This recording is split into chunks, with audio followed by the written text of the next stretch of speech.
How did the son of a humble wool merchant create the world's most exclusive clothing brand? A brand so understated that only billionaires, royals, and fashion insiders recognize it with a glance.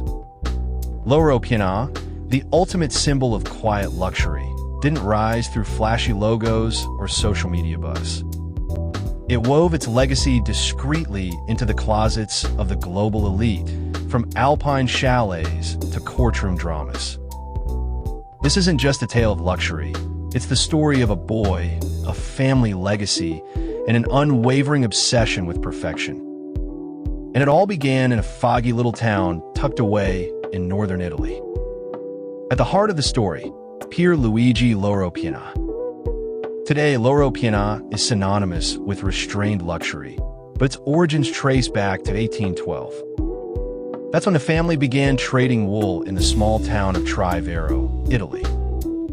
For generations, the Loro Piana family quietly refined their craft, supplying Europe's most prestigious tailors with superior fabrics. But it was Pier Luigi who transformed this heritage into a name spoken in whispers among the world's most discerning clientele. Born into this legacy, Pier Luigi was surrounded by textiles from the start. In his world, what was more than fabric, it was currency, culture, and the family's future. At just 18, he took his first job, buying fabrics from his father to create and sell ties. But unlike many heirs chasing fast growth, Pier Luigi played the long game.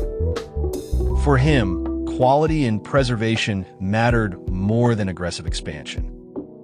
"You can't increase volume and quality at the same time," he often said.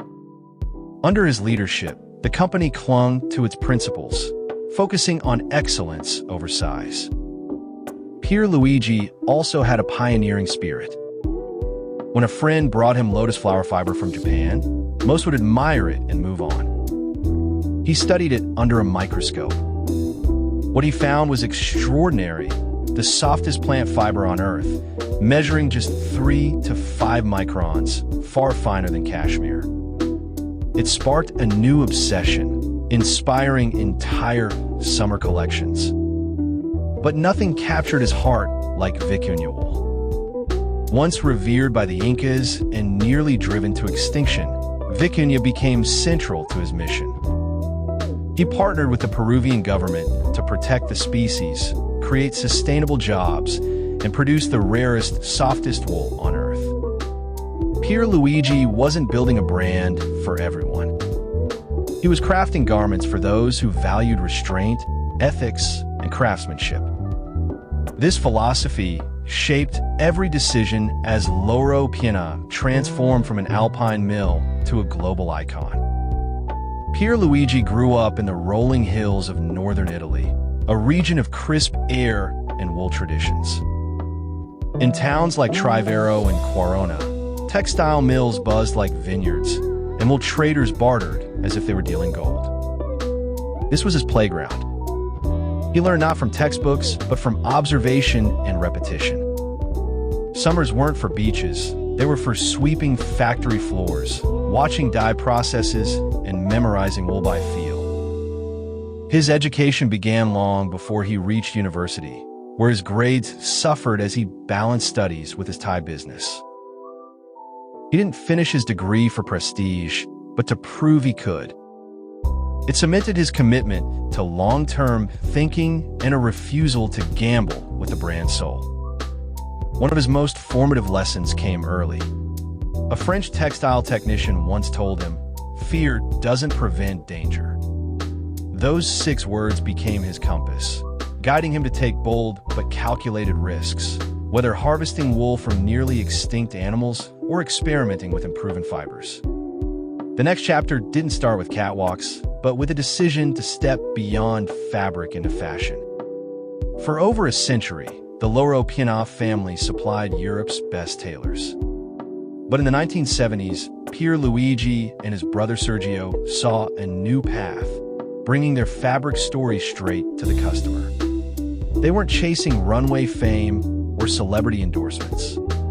They launched a luxury goods division that let the fabric speak for itself. In 1992, Italy's Olympic equestrian team requested a uniform blending elegance, performance, and weather protection. The result? The horsey jacket, sleek, functional, and instantly iconic. It showed the world what Loro Piana could create when shaping its own fabrics. This success fueled further ambition. In 1993, they opened their first boutique in Milan, tucked discreetly among high-end stores, with quiet windows and muted tones. They coined the philosophy, dressing from Monday to Monday, luxury for every moment, not just weekends or galas. Every piece was timeless, versatile, and built to last for decades.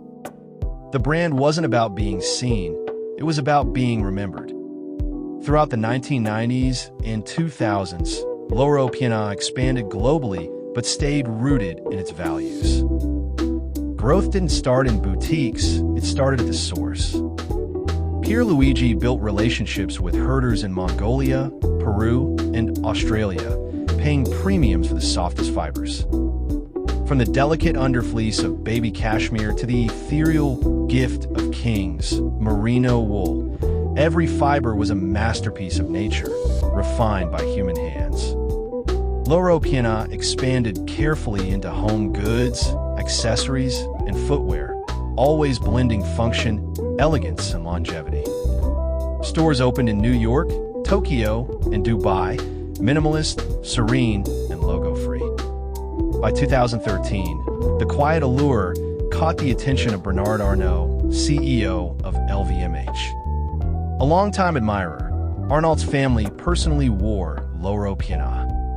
LVMH acquired 80% of the company for over $2 billion, with the family retaining a stake in stewardship. But that same year, Sergio Loro Piana passed away, leaving Pierluigi to lead into a new era. At first, little changed. But as social media reshaped fashion, something unexpected happened. Quiet luxury became a trend. Billionaires, tech moguls, and even Kendall Roy from HBO Succession turned Loro Piana into a symbol of stealth wealth.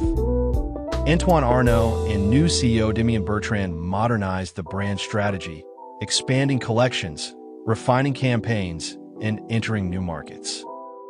But the values endured. Animals still sheared by hand, herders paid fairly, and garments crafted in Italy. Could Loro Piana scale without losing its soul? So far, it has navigated the challenge, adding subtle touches like embossed logos, but always stopping short of loudness. Luxury, for Loro Piana, is still about what's felt, not flaunted. Today, Loro Piana operates 130 boutiques worldwide, from Milan to Seoul.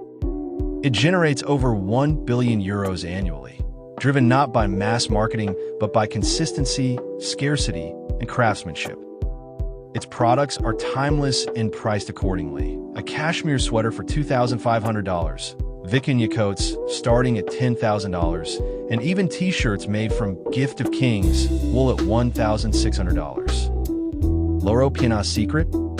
Total control over its production chain, from goat to garment.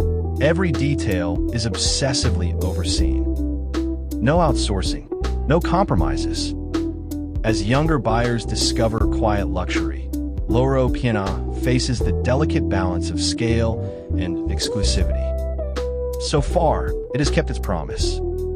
Not in neon lights, but in whispered details, believing that true luxury isn't about being seen by all, it's about being recognized by a few. Have you ever worn Loro Piana? Tell us your thoughts in the comments. For now, that's a wrap.